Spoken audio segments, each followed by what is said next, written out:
Le quartier Patte-d'Oie de Ouagadougou, un quartier vieux de près de 40 ans, ne disposerait pas de voirie adéquate. Face à cette situation, les habitants du quartier donnent encore de la voix. Après une première sortie samedi dernier, ils étaient de nouveau dans les rues pour réclamer le bitumage des voiries. Pour se faire entendre, le boulevard France-Afrique a une fois de plus été barricadé. Et puis la région du Centre-Nord, la campagne agricole 2021-2022 est jugée passable selon le ministre en charge de l'agriculture Salif Ouedraogo. Une situation due au déficit pluviométrique constaté dans certaines localités de la région. Les 300 000 tonnes de production attendues cette année dans la région seraient peut-être possibles. Le grand format de ce 13h nous conduira dans l'univers des tricycles. Quelle relation existe entre les policiers et les conducteurs de tricycles qui ne disposent pas très souvent des papiers? Élément de réponse à suivre dans quelques instants. Voilà pour l'essentiel de l'actualité de ce 6 septembre 2021 sur BF1. Mesdames et messieurs, bonjour. Ravi de vous retrouver. La conférence des presses des ressortissants de la commune de Tansila pour ouvrir ce journal. Face à la presse, hier, les ressortissants de la commune interpellent le gouvernement à se mobiliser pour sortir Mansilla de l'impasse et soulager les populations de cette localité qui ne savent plus à quel sein se vouer. Ils réclament le bitumage de la route Seba-Mansilla. C'est une conférence de presse suite à l'Assemblée générale des ressortissants de Mansilla ce 5 septembre à Ouagadougou. Selon le député maire Issa Bari, dans la province de Yaga, les conditions de vie des habitants de la commune de Mansilla deviennent de plus en plus difficiles. En saison de pluie, le Yaga devient inaccessible et enclavé parce que coupé par deux cours d'eau qui sont la Sirba et la Faga. Ce qui rend l'accès difficile à Seba, chef-lieu de la province de Yaga. Un lieu où s'est déployée la mairie afin de mener des actions résilientes pour soulager les populations déplacées internes et celles vivantes à Mansilla. Selon Issa Bari, il est donc impératif de s'unir pour plaider les causes de la commune de Mansilla. Nous avons décidé vraiment de nous parler entre nous, fils de Mansilla, pour trouver donc des solutions à nos problèmes. Pour trouver des solutions pour sortir Mansilla de l'impasse. Depuis 2019, la commune de Mansilla fait face à une situation sécuritaire préoccupante à cause des attaques terroristes dans la région. Avec la révolte des populations suite aux sévices corporels infligés aux femmes et l'arrivée des forces armées étatiques, les groupes armés terroristes de la zone de Mansilla ont imposé un blocus à la localité en empêchant par la force l'entrée et la sortie des populations hors de l'agglomération, de même que les vivres et tous les produits nécessaires à la vie. Un comité de plaidoyer et de suivi composé de 11 membres, parmi lesquels figurent le haut-commissaire, le préfet et le maire, est mis en place pour plaider, entre autres, la construction de la route Seba-Mansilla et principalement le pont de franchissement de Tantiaga. Auprès de l'Assemblée nationale, le gouvernement et ses partenaires techniques et financiers. Pour ces ressortissants de Mansilla, il faut aussi renforcer la sécurité dans la région pour stabiliser la ville de Mansilla, afin de réouvrir pour le compte de l'année scolaire 2021-2022 quelques écoles primaires, collèges et lycées. Le ras-le-bol des habitants du quartier Patte-d'Oie de Ouagadougou pour poursuivre. Après une première sortie samedi dernier, ils étaient de nouveau dans les rues de Ouagadougou ce 6 septembre pour encore réclamer le bitumage ou le réaménagement des voiries de cet arrondissement. Patte-d'Oie est, selon les manifestants, un vieux quartier qui existe depuis 40 ans environ et où résident de surcroît des personnalités comme le chef de l'État. Il serait donc inadmissible qu'il soit ainsi délaissé par les premières autorités et pour exprimer leur mécontentement, ils ont donc barricadé le boulevard France-Afrique, empêchant du même coup le trafic sur cette route. Amadou Diko et Justin Amonto pour le constat. Boulevard France-Afrique de la ville de Ouagadougou, ce lundi 6 septembre. La grosse surprise des usagers. Impossible d'accéder à la grande voie. Des jeunes riverains, résidents du quartier Patte-d'Oie, arrondissement 12 ont barricadé la voie pour exprimer leur ras-le-bol face à l'état des voies internes. Toute la journée, jusqu'à C'est surtout le bitumage de la grande voie qui passe à côté du terrain de l'ASFA Yeninga qui est exigé. Une voie incontournable, mais où circuler relève du parcours du combattant. Nous avons constaté que la majeure partie de nos quartiers voisins, tels que Karpala, Narin, Bonnerville et Pissy, leurs voiries ont été prises en compte. Ça veut dire qu'ils ont des goudrons, ils ont des voies praticables, ils ont des caniveaux. Mais à notre niveau, même la chance que nous avons d'avoir des cohabitants qui ne sont pas les moindres, les plus hautes cares de ce pays-là. Mais avec tous ces cares-là, nous avons constaté qu'il y a eu un abandon total au niveau des voiries de notre quartier. On n'a pas de voies. Et quand il pleut comme ça, la majeure partie des concessions de nos mamans et de nos papas sont inondées. Et nous avons essayé d'entamer une démarche auprès de maire de l'arrondissement pour lui demander de se pencher sur la situation du quartier, chose qui n'a jamais été faite. Elle a fini par nous dire que ça ne relève pas de sa compétence et que c'est mieux pour nous d'aller voir avec le maire central. Chose qu'on a essayé de faire, on n'a pas pu et nous avons décidé samedi avant-hier de sortir barricader le goudron pour qu'ils puissent quand même venir échanger avec les résidents de l'arrondissement numéro 12, plus particulièrement de la Padoie. Quelques minutes après, un agent de la mairie est dépêché sur les lieux. Objectif, tenter de trouver une situation afin de régulariser le trafic sur cette importante voie de la capitale burkinabé. Mais visiblement, les jeunes ne sont pas rassurés. Ils exigent la présence du maire de la ville de Ouagadougou. À défaut, un membre du conseil municipal. Et ils ont dépêché une délégation de la police municipale qui sont venus. Nous avons fait les doléances qui est de leur dire d'aller voir avec le maire central que nous voulons échanger avec. Nous voulons échanger avec le maire central, non seulement parce que le maire central, c'est lui qui est le premier de la capitale, mais il réside dans notre quartier. Et c'est un conseiller de notre arrondissement. La dernière nouvelle que nous avons est que le maire central n'est pas à Ouaga, il est en déplacement. Il nous a fait attendre hier par une interview qu'il a donnée à une presse de la place, comme quoi notre démarche il est légitime, mais ce n'est pas en sortant, ce n'est pas en nous faisant entendre que lui il va passer de porte en porte pour mettre des goudrons. Et nous pensons que pour une autorité qui veut écouter ceux-là qui l'ont voté, ce genre de déclaration n'est pas à tenir. Même s'il est voyagé, tenez-vous bien que nous sommes des intellectuels.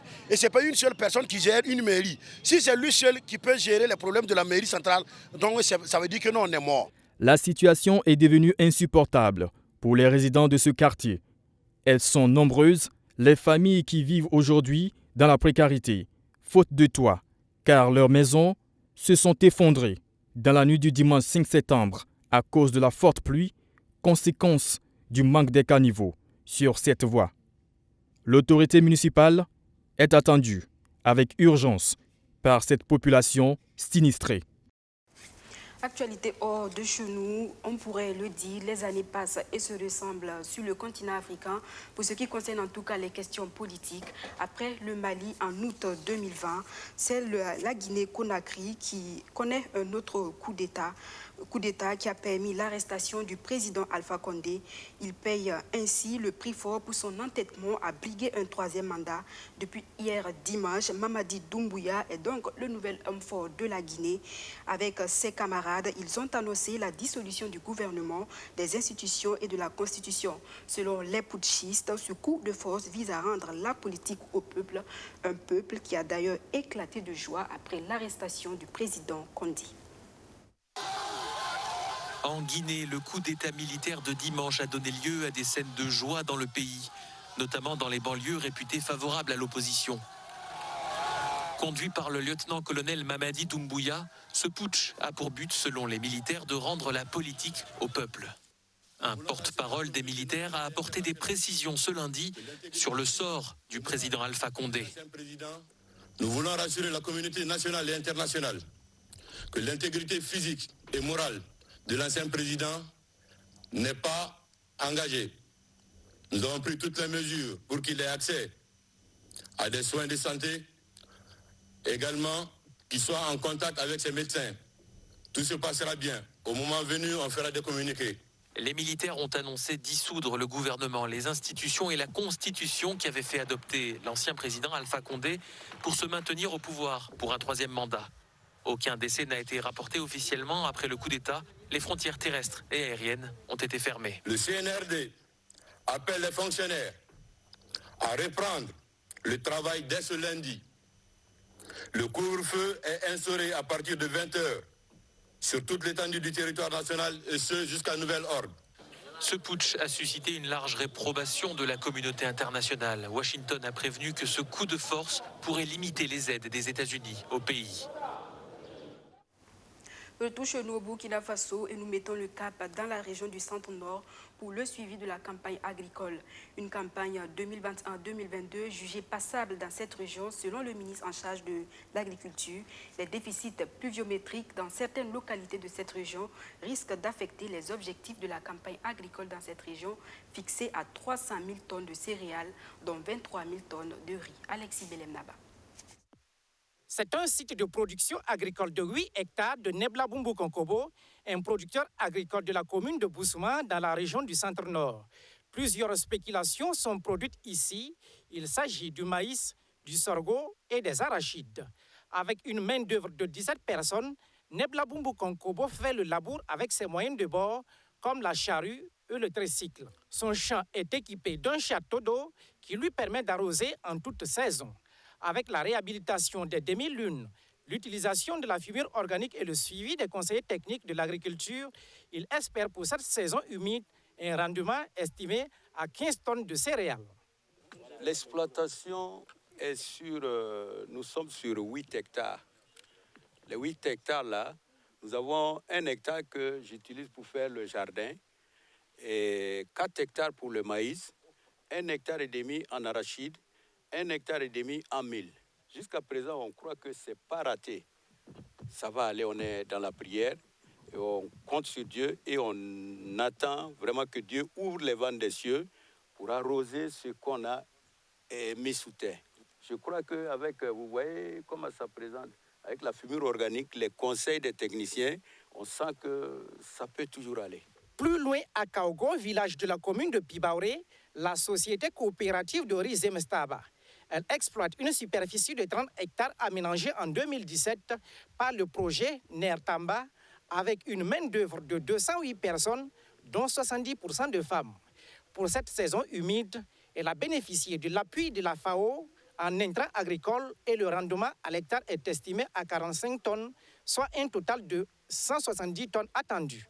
On avait proposé 30 hectares pour aménager et au finish, on a aménagé 26 hectares. Les 4 autres hectares n'ont pas été aménagés, mais c'est en cours. Et la variété qui a été utilisée, c'est la FKR 19. Nous estimons un rendement de 117 tonnes.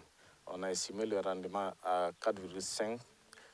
Ça part de 4,5 jusqu'à 6 tonnes. Mais nous, on a estimé 4,5 parce que comme la campagne n'est pas encore finie, et avec les aléas climatiques, on ne peut pas estimer un grand rendement comme ça là-bas. La campagne agricole dans la région du Centre-Nord est jugée passable selon le ministère en charge de l'agriculture, compte tenu du déficit pluviométrique dans certaines localités. 300 000 tonnes de céréales sont attendues. Nous avons constaté un engouement vers la production du maïs, parce que vous avez vu qu'il y a une inversion que les producteurs préfèrent aller vers le maïs, surtout dans des zones comme le Centre-Nord, qui ne sont pas toujours propices à la production du maïs, mais en utilisant les différentes techniques d'amendement du sol, de gestion localisée de l'eau, on voit quand même que ça fait des merveilles. Et nous pensons qu'avec l'adoption de ces techniques, mais surtout si nous avons des pluies qui vont se poursuivre, surtout dans la régularité, jusqu'à fin octobre, nous pouvons espérer quand même avoir de bonnes récoltes. Le site d'exploitation de plus de 10 hectares des personnes déplacées internes et leurs hôtes est également visité. Au total, 4 sites de production agricole sont visités dans cette région. Ce geste de solidarité de El Hadj Amadou Birba pour poursuivre ce journal Fils du village de Pelemtenga dans la commune de Yako, il soulage les peines des siens en leur offrant gracieusement des infrastructures sanitaires et scolaires. Un don qui contribue au développement de cette commune du Burkina. Amadou Diko, Achmed Boy pour plus de précision. 3 salles de classe équipées, une ambulance et 2 logements pour le corps médical du centre de santé et de promotion sociale de Pelemtenga, situé dans la commune de Yako. C'est un don de l'établissement Birba et Fils au profit de la population de ce village.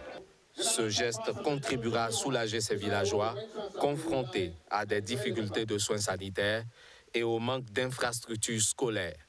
Au nom des autorités sanitaires, nous tenons à lui remercier et déjà lui assurer que ces bâtiments et cette ambulance seront vraiment utilisés à bon escient. Cependant, il faut dire que cette ambulance, il va vraiment améliorer la prise en charge des patients et surtout le système de référencement des malades. C'est un fils qui a beaucoup réfléchi, qui a trouvé que la population souffrait et que l'État ne pouvait pas tout faire.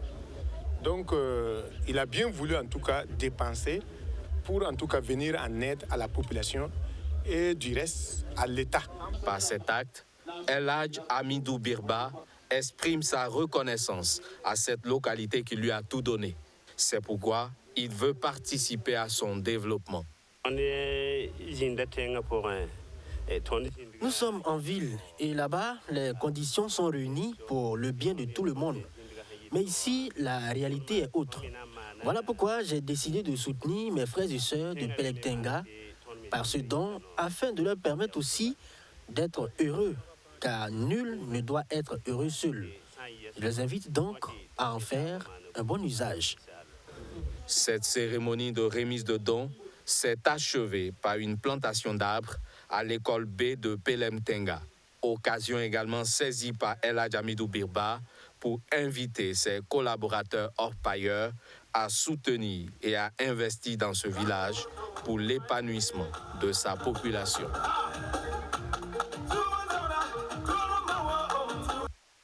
Dans le reste de l'actualité, le mouvement pour la culture de la paix reconnaît les efforts des acteurs engagés dans la recherche de la paix et de la cohésion sociale au Burkina. Au cours d'une soirée dénommée les ambassadeurs de la paix Awards, ces acteurs ont reçu des soirées pour leur contribution à la consolidation de la paix au Burkina. Une soirée ponctuée par des prestations d'artistes et des messages à l'endroit des autorités. Abdou Aziz Sari.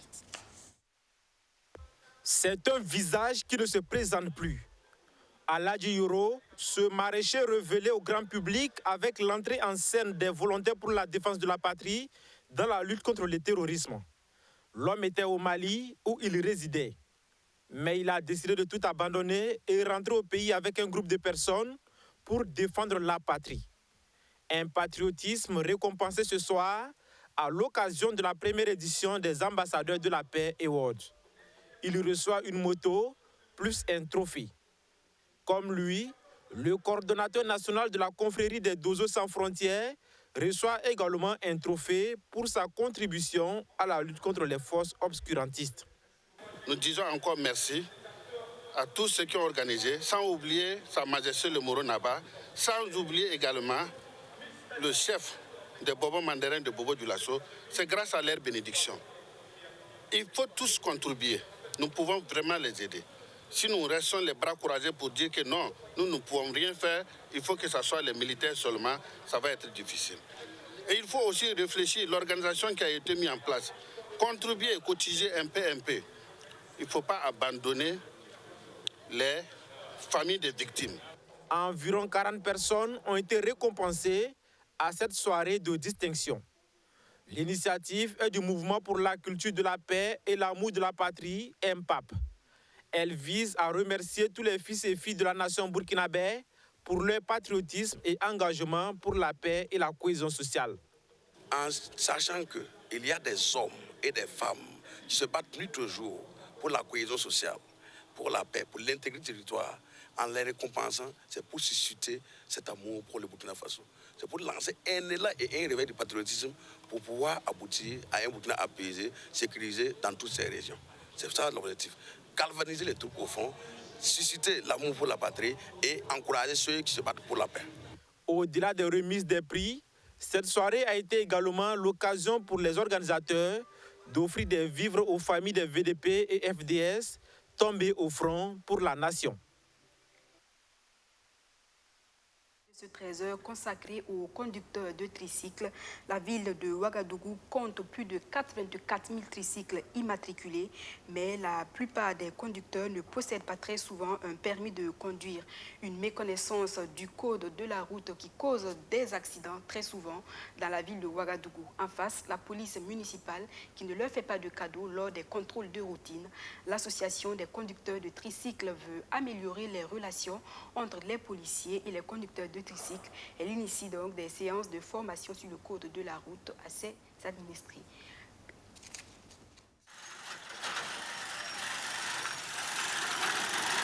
À Ouagadougou, quand on entend le vrombissement des tricycles ou encore appelés taxi-moto en circulation, il vaut mieux leur céder la route. Les conducteurs de ces engins sont vite remarqués, soit par la charge qu'ils transportent ou par leur manière de conduire. Le hic est que beaucoup de ces conducteurs ne disposent pas de permis de conduire. La méconnaissance des règles de sécurité par certains font qu'ils sont souvent impliqués dans des accidents de circulation parfois graves. Nous, les taximans, on roule mal. Mais bon, comme on le dit, je fais partie de ces conducteurs. Donc si je me dissocie pour dire que je roule bien, c'est faux. Moi, je qualifie ça comme l'ignorance. Quand on ne sait pas comment rouler, on se donne raison soi-même tout en ignorant qu'on est en infraction.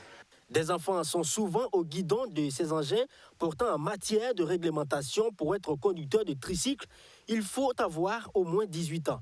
Le permis de conduire catégorie A assorti d'un certificat d'aptitude à la conduite de tricycle. Des conditions foulées par bon nombre de conducteurs de ces engins à 3 roues. Nous n'avons pas les papiers requis. Donc à chaque moment, on est à couteau tiré avec la police. Puisque eux, ils font leur travail, je suis d'accord. Mais lorsqu'on contrôle que tu n'as pas les papiers, bon, ça devient un autre débat. En cas d'infraction, quelqu'un qui n'a pas ces différents documents, il y a une contravention qui lui est soumise. Et pour la non-présentation de la carte grise, la contravention est de 6 000 francs. Pour la non-présentation de la taxe de stationnement, je crois qu'elle est de 12 000 francs. Pour la non-présentation de la visite technique, elle est de 25 000 francs. Devenu presque incontournable dans le paysage des transports des marchandises, ce nouveau moyen de transport est en plein essor au Burkina Faso. Ici, au marché de théâtre populaire, les tricycles sont disposés sans ordre apparent.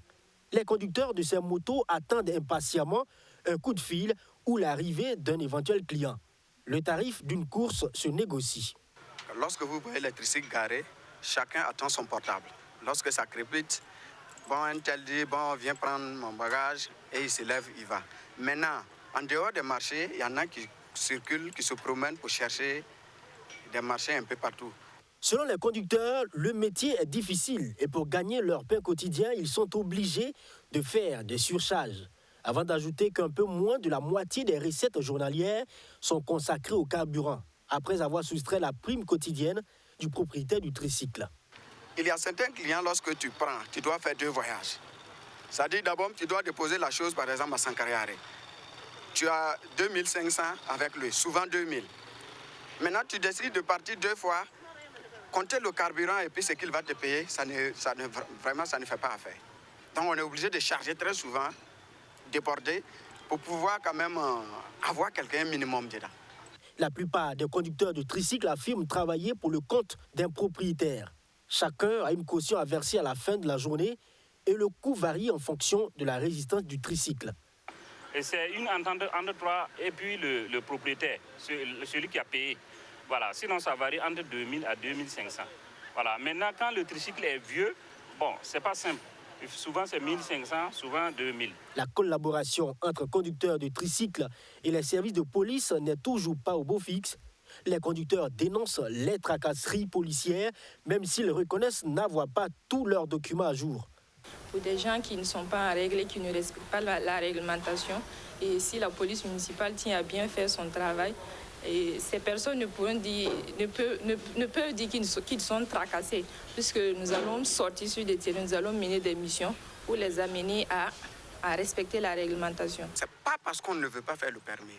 Imaginez-vous quelqu'un qui prend un tricycle comme ça, qui doit payer par chaque soir. C'est-à-dire qu'il n'arrive pas à engranger ce minimum-là pour avoir un permis qui coûte près de 150 000 francs. Pour remédier à ce fléau, des sessions de formation sur le civisme et la sécurité routière sont initiées par l'association des conducteurs de tricycles à l'intention des membres. Une association née en juillet 2020 et qui a pour mission de valoriser le métier de conducteur d'engins à 3 roues. Un projet de délivrance massive de permis de conduire est même en cours. Voilà, une vingtaine de personnes sont allées pour passer l'examen du code. Et en tout cas, beaucoup ont eu. Et l'opération est toujours en cours.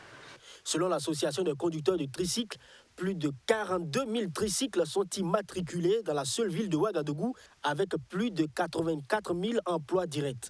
Ce secteur participe également aux recettes de la commune à hauteur de 84 millions de francs CFA par an. Nous payons 3 taxes. Le stationnement, dans la ville de Ouagadougou, c'est 10 000 francs. Et maintenant, dans les communes rurales, ça c'est 5 000 francs. Maintenant, il y a la visite technique qui coûte 8 000 francs, si je ne me trompe pas.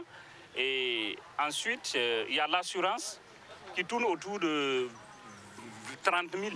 Ce secteur a besoin d'être recadré et le président de l'association des conducteurs de tricycles invite les autorités à mieux structurer le milieu car le secteur donne un coup de pouce au développement du pays.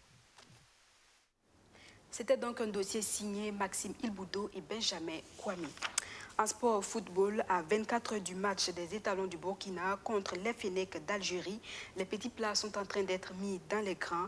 Les étalons ont pris part au dernier entraînement ouvert ce 5 septembre au stade de Marrakech. Selon le sélectionneur Kamou Malo, ce match contre le champion d'Afrique en titre est un vrai challenge pour ces poulains qui n'ont pas peur de relever le défi.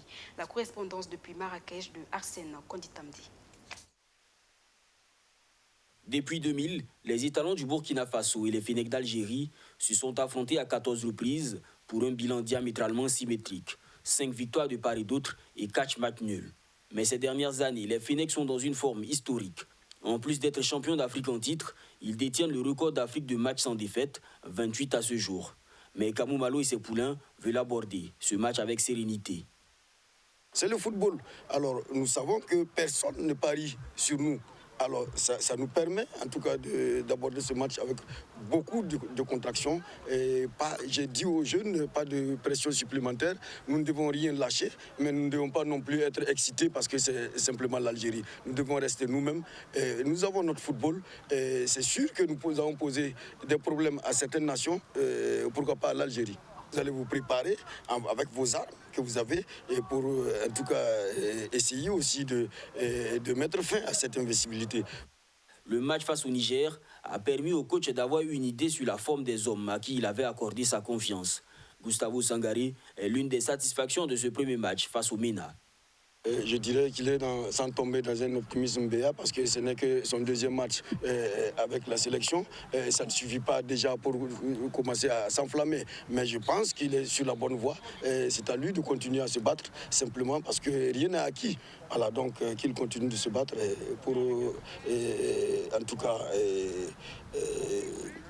qu'on dit pour le bien qu'on dit de lui, pour incarner en tout cas l'espoir du football burkinabé. Toutes les équipes ont des failles, l'Algérie aussi. Les Étalons comptent bien profiter des moments de faiblesse et faire vaciller la meilleure sélection africaine.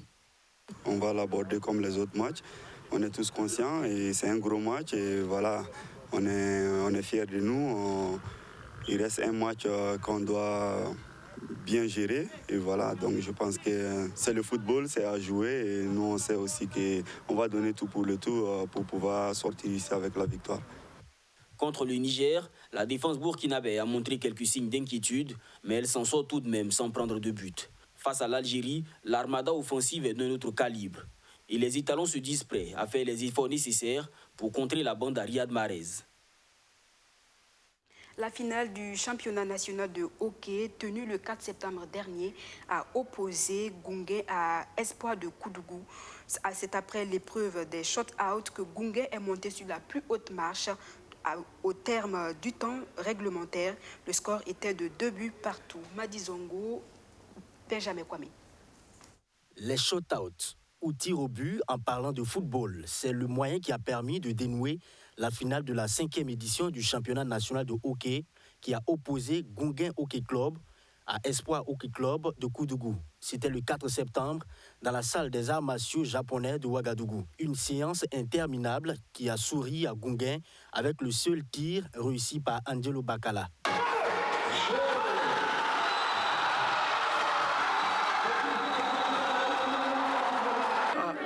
Avant de venir sur le terrain, on s'est mis dans la tête seulement qu'on était venu pour gagner. Donc on était déterminés à prendre le coup. Donc on est rentré sur le terrain. C'est ça qui nous a motivés à jouer à fond. À la fin du temps réglementaire, le score était de 2 buts partout. Le but matinal de Ibrahim Kaboré a permis à Gunguin de mener 1-0 à la fin de la première période. Après la pause, les joueurs vont passer devant sur un doublé d'Alassane Sakandé au 20e et 23 minutes. Angelo Bacala va recoller 2 buts partout à 5 minutes de la fin. Après les shot-outs, le titre va revenir à Gunguin Hockey Club. Pour l'entraîneur des espoirs de Koudougou, ces poulains ont fait ce qu'il fallait. Nous avons donné le meilleur de nous-mêmes et l'ensemble des participants ont bien joué. Et vraiment, tel que nous l'avons suivi, ce n'est pas leur jour. Le président de la fédération se dit satisfait du niveau de jeu et justifie le choix de cette variante de hockey pratiquée au Burkina Faso. J'ai trouvé que beaucoup d'équipes ont largement progressé. Il y a le hockey indoor qui se pratique sur un plateau de handball, sur un terrain de handball, exactement comme nous l'avons fait. Parce qu'en Europe, à cause des intempéries, il n'est pas possible souvent de pouvoir jouer dehors. Donc ils ont amené cette forme de jeu-là en salle. Et c'est ce que nous aussi nous avons adopté parce que nous n'avons pas encore de gazon, de terrain gazonné. Voilà. Mais les blessés, c'est tout à fait normal. Hein. Vous savez, c'est un sport de contact. Et bon, c'est pas des blessés graves. Des blessures légères, bon, ça arrive. 350 joueurs issus de 27 clubs et en provenance de 8 régions du Burkina ont pris part à ce championnat en présence du secrétaire du ministère des Sports et le parrainage de l'inspecteur des douanes, Daniel Gandema. Fin de ce journal. Merci de nous avoir suivis. L'information revient à 19h30 avec Kwame Hervé Dapa. Moi, je vous retrouve demain, Dieu voulant, même heure, même canal. Excellent de programme sur notre chaîne.